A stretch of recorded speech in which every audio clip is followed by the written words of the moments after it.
the 8-year civil war following the US coup, which saw NATO powers arm Kiev and Ukrainian fascists in order to carry out attacks on the Russian-speaking population in the east of Ukraine, has caused this war. And having caused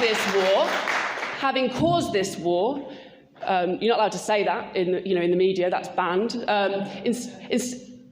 They've caused this war, and instead of pushing for negotiations and a political solution, which is what is urgently needed to achieve a lasting peace, the United States, Britain and Europe are escalating this proxy war. They are pouring billions of dollars, euros and pounds worth of weapons into Ukraine to prolong the war. And the explicit goal of US foreign policy makers is to use this proxy war to weaken Russia. So, in other words, the Ukrainian people are just cannon fodder to advance the geopolitical goals of the United States. So why does the US want to weaken Russia? So it has to be said that the United States does not want any country in the world to pursue an independent foreign policy. I don't need to go through the countless coups, wars, proxy wars and so on that the United States has launched to achieve regime change all across the world and to install US puppets that will subordinate their countries to Washington. But this, of course, also applies to Russia. But it's not just about that. This is about the US Cold War against China too. The Biden administration believes that if it succeeds in weakening Russia, a country that is very large and has serious military power, this will strengthen the US's ability to attack China in the future. So what we have at the moment is not only this escalating proxy war against Russia, but we've also got the Cold War against China, which is really heating up. I imagine most of you haven't been able to avoid this in recent weeks, but the Western media has been focused on hyping up the alleged threat posed by a solitary Chinese balloon that was blown off course into US airspace. There's been a furore about this over the balloon. It sparked a diplomatic crisis, and incredibly, the United States has deployed advanced, very expensive weapons to deal with this balloon. So I'm really sorry to say it, but this balloon crisis is quite simply hot air.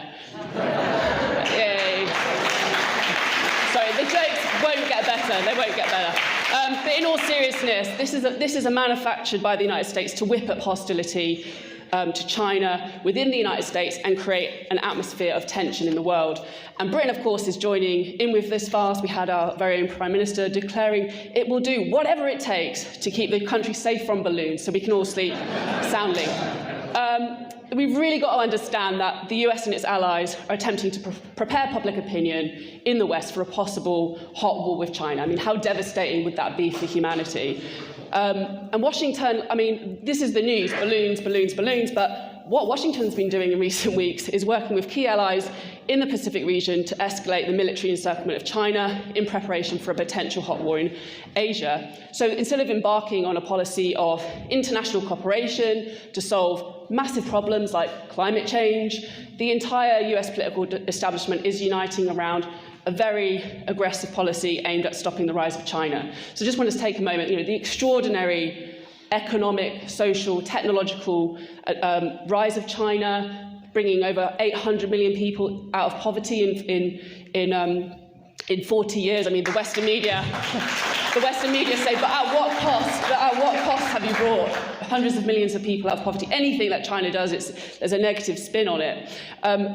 This rise of China, this peaceful rise of China, is regarded by elites in Washington as an existential threat to their global hegemony, and they are prepared to do whatever it takes to stop China, and they are contemplating methods which could endanger every single person on this planet. Because the United States is losing economic competition to China, but where the United States is strong is on the military terrain, and that's where it wants to push its confrontation with China. So, just on the facts of this, the United States spends more on the military than the next 9 countries combined, has over 800 military bases across the world.